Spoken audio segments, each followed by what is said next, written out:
My dish remote control quit working, put fresh batteries in, and it still didn't work.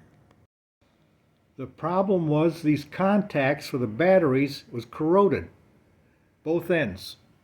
Now I fixed it. I took an old toothbrush and I cleaned the contacts the best I could.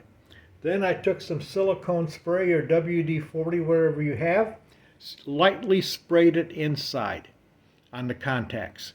Then I took toilet paper and cleaned up the residue from the silicone spray. Now it works good. You can change channels, do everything.